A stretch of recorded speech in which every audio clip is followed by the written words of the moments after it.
Selamat siang, mahasiswa mata kuliah Sistem Informasi Manajemen. Kembali lagi di pertemuan kita.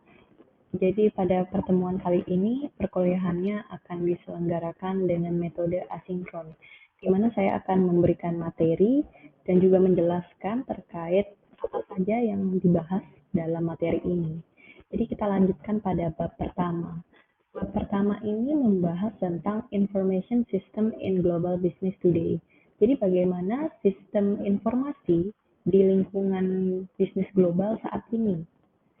Nah, saya menggunakan buku Loudon dan Loudon edisi ke-16, Management Information System, Managing the Digital Firm. Jadi setiap sesi perkuliahan itu selalu saya awali dengan pertanyaan untuk memunculkan ide-ide kritis dari mahasiswa. Nah, silahkan kalian boleh untuk tuliskan juga di kolom komentar. Saya ini akan menyampaikan satu pertanyaan penting sebelum kita mulai pertemuan kita. Yang pertama itu adalah bagaimana sih sistem informasi itu dapat mentransformasi bisnis saat ini. Jadi bagaimana sistem informasi itu secara holistik itu dapat mentransformasi, merubah lingkungan bisnis saat ini, ya. Saya hanya menanyakan itu, dan kalaupun kalian masih bingung dengan konsep dari transformasi, nah analogikan saja terdapat pasar tradisional dan juga ada pasar modern. Yang kita tahu sekarang ada istilah e-commerce, electronic commerce. Jadi itu pasar yang online. Kita dapat lihat aplikasi-aplikasi itu menjadi perantara pertemuan antara seller dan buyer. Nah, seperti itu juga. Dan tidak hanya itu ya, sekarang itu e-commerce udah jauh berkembang. Sekarang mereka juga menyediakan seperti iklan untuk yang lain. Nah, jadi mereka itu promosi-promosinya selalu berubah untuk menarik minat konsumen untuk membuka aplikasi tersebut. Jadi dari contoh sederhana itu kita dapat lihat kan bagaimana sih sistem informasi itu mentransformasi lingkungan bisnis sekarang. Bagaimana? Kita lihat di sini ya, ada sebuah paragraf. Jadi ini saya sadur dari salah satu referensi, yaitu transformasi digital bisnis ini di Amerika. Jadi kita dapat lihat, bahkan kita merasakan juga bahwa orang itu melakukan pengeluaran atau berinvestasi itu dalam teknologi informasi itu sangat besar. Jadi perubahan teknologi dan model bisnis baru ini menciptakan pendekatan inovatif yang mengubah kehidupan sosial dan praktek bisnis. Kita dapat lihat kalau dari kehidupan sosial dapat kita rasakan bahwa kita itu berteman itu udah luas banget. Jadi nggak terbatas dengan teritori atau geografi. Dan juga praktis bisnis juga demikian praktiknya. Semakin besar kita dapat dilihat oleh konsumen global. Nah, itu merupakan contoh yang umum. Selanjutnya, kalau di Amerika itu sudah 81% dari populasi menggunakan ponsel. Nah, saya juga yakin mungkin kalian sambil menonton video ini, kalian menggunakan ponsel juga. Nah, itu kan berarti ada perubahan perilaku. Yang dulu kan kita menggunakan telepon yang masih berkabel. Sekarang semuanya serba wireless dan juga ada pengembangan Internet of Things. Jadi semua terintegrasi dengan internet. Kita cukup butuh koneksi internet untuk mendapatkan segala informasi. Yang selanjutnya juga akses itu melalui smartphone dan tablet. Nah, ini tablet ini juga digunakan untuk mengganti buku dan lainnya. Selanjutnya populasinya itu sekarang udah semakin melonjak. Jadi semakin orang itu lebih melek teknologi. Nah, ini kan mengubah praktek bisnis dan juga penggunaan jejaring sosial. Nah, jejaring sosial ini lebih aktif terutama di negara berkembang seperti Indonesia. Mungkin dapat kalian lihat bahwa ada fenomena-fenomena influencer dan lainnya yang dulu mungkin kita belum temui. Jadi smartphone, sosial media, SMS, email, webinar itu udah jadi alat bisnis saat ini. Di mana disitulah pertemuan dari pelanggan, pemasok, dan kolega kita. Nah, dari sini kalian dapat mengambil intisarinya, bahwa ternyata memang teknologi itu telah merevolusi cara berpikir pelaku bisnis. Jadi sekarang itu teknologi merupakan kebutuhan. Selanjutnya, saya extend pertanyaan saya itu bagaimana tentang peluang teknologi bisnis di Indonesia, sektor teknologi di Indonesia. Nah, ini dapat kita lihat. Sekarang itu pemerintah tengah berusaha untuk mengembangkan digital ekonomi. Apa itu digital ekonomi? Jadi yang berbasis kayak digital ya. Berbasis digital itu berarti diharapkan mayoritas populasinya itu telah melek teknologi. Nah, di sini karena memang teknologi itu diciptakan ya untuk mempermudah, bukan mempersulit manusia ya. Sehingga dengan adanya integrasi dengan teknologi ini, maka diharapkan masyarakat itu lebih cepat pertumbuhan ekonominya. Nah, contohnya itu pemerintah berencana untuk meningkatkan investasi infrastruktur digital. Misalnya membangun pusat data dan juga selain pusat data, kalau kita sudah membangun infrastrukturnya itu yang sudah sedemikian rupa, tapi tidak ada tata kelola yang baik dari talenta manajemen atau SDM-nya, itu sama saja kita investasi bodong. Investasi bodong berarti hasilnya itu nihil. Maka juga diperlukan talenta digital ini. Makanya di pertemuan selanjutnya eh, itu kita mungkin akan membahas tentang peluang karir yang telah Ibu sampaikan juga, telah Ibu sampaikan di pertemuan yang lalu ya, ada peluang-peluang karir di dalam sistem informasi manajemen ini, seperti database, pengelola database, analis, dan juga lain sebagainya itu banyak sekali. Dan juga pemerintah menargetkan semakin banyak usaha mikro, kecil, menengah, UMKM untuk memasuki pasar digital hingga mencapai 30 juta UMKM pada tahun 2030. Nah, ini sekarang udah 2023, 7 tahun lagi targetnya, 30 juta digitalisasi untuk UMKM ini. Kita dapat lihat di sini terpapar data ya, jadi terlihat data nih. Datanya itu yang biru adalah pengguna internet dan yang orange adalah total populasi. Kita lihat apakah terjadi pertumbuhan yang menurun. Enggak ya, ini linear ke atas terus. Jadi pengguna internet itu semakin tinggi. Di sini selisihnya mungkin hanya 65 ya, 65 juta yang belum beradaptasi dengan teknologi internet. Jadi dapat dilihat nih, kalau 210 juta itu adalah peluang pasar kita. Nah, semakin luas nih pasar kita.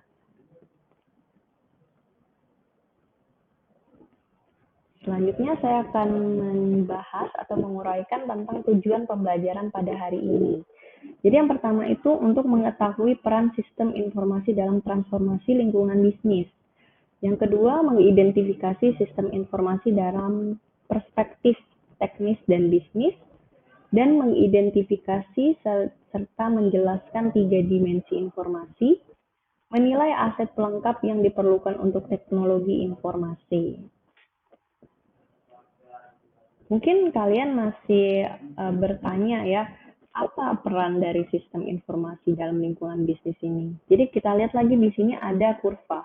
Kurva ini ternyata menunjukkan bahwa hingga tahun 2017 itu investasi dari keseluruhan investasi dan investasi pada bidang IT itu meningkat sesuai dengan alur atau garis dari keseluruhan total investasi. Jadi terjadi peningkatan. Orang itu berinvestasi pada teknologi informasi untuk merespon tuntutan pelanggan. Karena kita itu seperti yang kita ketahui, kita itu sudah semakin kritis, kita juga sering ingin membutuhkan sesuatu yang cepat, instan. Jadi bagaimana mewujudkan ini? Tentu kalau didukung dengan teknologi itu akan semakin responsif. Dan juga di sini ada pergeseran media iklan dan promosi, sehingga ini mendorong juga sistem informasi ini semakin populer digunakan dalam lingkungan bisnis. Dan juga ada kebijakan pemerintah. Jadi seperti yang tadi kita lihat itu ada target pemerintah bahwa pelaku-pelaku usaha ini harus melek teknologi dalam bentuk digitalisasi. Nah, selanjutnya internet itu telah secara drastis mengurangi biaya operasional dalam skala global. Jadi terjadi efisiensi. Mungkin Bu, kenapa ya kalau investasi IT itu besar pada awal, tapi setelah setelah diimplementasikan itu baru kerasa efeknya, terjadi efisiensi. Contohnya seperti ada teknologi cloud computing yang selalu Ibu sampaikan, itu sekarang daripada storage-nya itu beli lemari arsip, gobi, belum lagi rekrut pegawai administrasi, sekarang itu bisa dikelola dengan hanya menggunakan Google Drive atau iCloud. Jadi seperti itu. Itu salah satu cara untuk menangani dari biaya operasi yang tinggi. Jadi dapat kita mencapai efisiensi dalam kegiatan operasional perusahaan. Selanjutnya, mungkin kalian sering dengar perusahaan-perusahaan startup digital seperti Tokopedia dan unicorn-unicorn lain, itu mereka pegawainya itu sifatnya mobile kerjanya. Jadi enggak yang seperti cara tradisional 9 to 5 ya, atau 9 to 7 atau sampai sore kerjanya, itu enggak. Kalau di dalam startup, perusahaan teknologi itu, pegawai-pegawai diberikan fleksibilitas dalam bekerja. Nah, perusahaan digital ini telah menawarkan fleksibilitas itu dalam waktu dan ruang yang lebih besar. Jadi meeting di mana saja, memanfaatkan teknologi semaksimal, seoptimal mungkin. Emangnya mereka juga mentitik beratkan produktivitas. Jadi kalau kita di sini sudah tersedia opsi-opsi dalam pengelolaan sistem informasi yang sudah canggih, kenapa tidak dimanfaatkan untuk pengelolaan manajemennya? Contohnya seperti meeting, dan juga banyak fitur-fitur sistem informasi lain yang dapat mendukung atmosfer kerja suatu perusahaan. Jadi sekarang itu hubungan bisnis yang signifikan itu dimediasi secara digital. Contohnya ada review customer dan lain, itu digunakan untuk adanya sesi interaktif antara perusahaan atau brand dengan pelanggan. Lalu juga proses inti dicapai melalui jaringan digital. Mungkin kita tahu dulu terbatas pada LAN. LAN yang harus ada kabelnya. Tapi sekarang semenjak ada internet, mau di cabang manapun itu terintegrasi datanya. Selanjutnya juga aset perusahaan itu dikelola secara digital. Nah, itu yang Ibu contohkan bahwa pengarsipan itu lebih efisien jika dikelola secara digital. Oke, di sini terdapat beberapa tujuan strategis. Mengapa perusahaan itu melakukan adopsi teknologi informasi dalam lingkungan bisnisnya. Jadi yang pertama untuk mencapai keunggulan operasional. Yang kedua untuk menciptakan produk layanan dan model bisnis baru, untuk menciptakan keunggulan kompetitif, lalu mengelola hubungan customer relationship, dan juga memperbaiki pengambilan keputusan dalam bentuk akurasi, dan juga untuk kemampuan bertahan atau survival strategi ya. Oke. Di sini investasi sistem informasi. Nah, mungkin pada bingung ya keunggulan operasional dengan keunggulan kompetitif itu apa bedanya. Kalau keunggulan operasional itu lebih fokus pada efisiensi. Jadi misalkan kalau di sini ada contoh sistem komputasi di kasir, itu langsung menghubungkan antara pemasok stok di gudang dengan perusahaannya. Jadi ini kan lebih ringkas waktu dan biayanya, tidak perlu pengiriman berkas lagi dan segala macam. Lalu juga menciptakan inovasi, produk layanan dan model bisnis baru. Contohnya dulu mungkin penyewaan DVD, kaset. Nah, sekarang itu sudah ada layanan-layanan streaming. Nah, banyak ya, ini merupakan dinamakan fenomena disrupsi. Jadi pasar itu telah digantikan dengan teknologi. Jadi seperti itu. Lalu juga mungkin Nokia dengan sistem Android, dan juga kita tahu dulu mungkin ada wartel-wartel itu kan sekarang udah digantikan dengan sosial media dan juga provider. Jadi semakin maju ya. Dan juga di sini ada keintiman pelanggan dan pemasok. Ini ada customer engagement dan relationship. Jadi kalau kita mengelola hubungan yang baik dengan pelanggan itu dapat menyebabkan retensi pelanggan. Apa itu retensi pelanggan? Jadi pelanggan itu secara berulang kembali kepada perusahaan itu.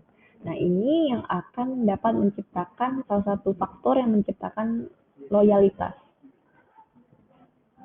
Lalu juga dari tadi yang manajemen stok itu pemasok ya, seperti pemasok ini, itu akan menimbulkan hubungan yang beneficial, saling menguntungkan. Jadi turun biaya input mereka juga turun, dan kita juga merasakan keuntungan. Jadi terdapat efisiensi yang selanjutnya itu dapat memperbaiki atau menambah pengelolaan yang hubungan yang baik antara pemasok dan perusahaan. Contohnya di sini ada nih. Jadi kalau misalkan kita menginap di suatu hotel, itu kita dimintain email data pribadi. Nah, itu kenapa kita dimintain seperti itu? Karena untuk melacak preferensi pelanggan kita. Kita itu dianggap sebagai data yang sangat berharga untuk suatu perusahaan. Jadi mereka itu menyusun strategi, memformulasi strateginya berdasarkan data-data yang mereka punya. Seperti itu. Selanjutnya di sini ada perbaikan terhadap pengambilan keputusan. Jadi untuk menambah atau meningkatkan akurasi dari suatu keputusan itu harus digunakan informasi. Informasi berasal dari data yang nanti akan kita pelajari perbedaannya apa. Contohnya di sini ada dashboard digital berbasis web yang menyediakan data real tentang keluhan pelanggan, kinerja jaringan. Dari mana sih data keluhan pelanggan ini? Ini didapat diintegrasikan dari hasil survei. Nah, hasil survei ini kan relevan karena diisi oleh pelanggannya langsung. Nah, dan ditampilkan dalam bentuk website. Jadi, setiap pengambilan keputusannya itu berbasis dengan situasi yang real, sesuai mencerminkan realita. Lalu juga kompetitif. Jadi kalau tujuannya keunggulan kompetitif itu lebih pada untuk memenangkan persaingan sebagai pemenang ya. Jadi di sini itu untuk menanggapi kebutuhan pelanggan itu kalau kita tidak beradaptasi dengan teknologi kita akan tertinggal dari pesaing-pesaing kita. Contohnya misalkan Dell itu secara konsisten telah terganggu dengan adanya merek-merek baru laptop seperti HP, Asus, dan Acer. Mungkin kita sudah jarang ya menemukan laptop Dell ini. Nah, itu berarti dia kurang cepat untuk menanggapi kebutuhan pelanggan dan permintaan. Jadi kita harus meskipun ada istilah itu ya, untuk kita berinovasi itu dibutuhkan ATM. ATM itu bukan berarti uang cash atau apa, tapi itu merupakan konsep bahwa kita harus mengamati, amati, tiru, tapi bukan berarti melakukan plagiarisme. Amati, tiru, modifikasi sesuai dengan penciri dari perusahaan kita. Nah, seperti itu. Yang tidak dapat ditiru oleh perusahaan lain. Lalu selanjutnya, untuk kemampuan bertahan. Nah, ini kita sampaikan kenapa ada bertahan, survival. Jadi di sini kita tahu dan kita mengalami juga wabah pandemi COVID-19. Jadi COVID-19 ini kenapa menyebabkan kemunduran di lingkungan bisnis? Karena terdapat kebijakan pemerintah. Kebijakannya itu bersifat pembatasan mobilitas kepada masyarakat. Jadi pergerakannya dibatasi. Sedangkan bagaimana nasib perusahaan-perusahaan itu yang butuh mobilitas. Nah, ini cara mengakomodir fasilitas tersebut adalah dengan menggunakan teknologi. Jadi harus beradaptasi. Contohnya dulu itu buka gerobak. Tapi kalau waktu pandemi COVID itu kan dilarang ya. Itu dilarang oleh pemerintah, jadi harus tetap di rumah. Tapi bagaimana tetap berlangsung nih proses bisnisnya? Ya mereka harus menggunakan media-media pemasaran yang bersifat digital. Jadi teknologi itu merupakan kebutuhan bisnis. Lalu juga ada perubahan tingkat industri pada sistem transaksi. Contohnya mungkin ke ATM. Dulu ya transfer tuh harus ke ATM, tapi sekarang udah ada mobile banking, ada kris. Jadi kartu debit itu sekarang itu kartu ATM juga dapat digantikan dengan smartphone. Jadi orang bisa bayar melalui kris. Dan juga kebijakan pemerintah yang mendorong digitalisasi ini. Lalu di sini ada interdependensi antara organisasi dan teknologi.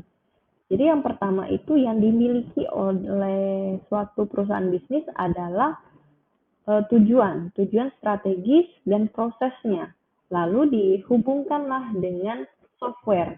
Software ini terdiri dari hardware, data management, telekomunikasi. Nah, ini merupakan komponen-komponen dari sistem informasi. Jadi, setiap perubahan strategi, aturan, proses bisnis akan semakin membutuhkan pembaruan. Jadi, kalau semakin kita butuh sesuatu yang baru, inovatif, itu kita membutuhkan investasi. Investasi itu pembaruan ke perangkat hardware-nya, software-nya, database-nya, dan telekomunikasinya, cara berkomunikasinya.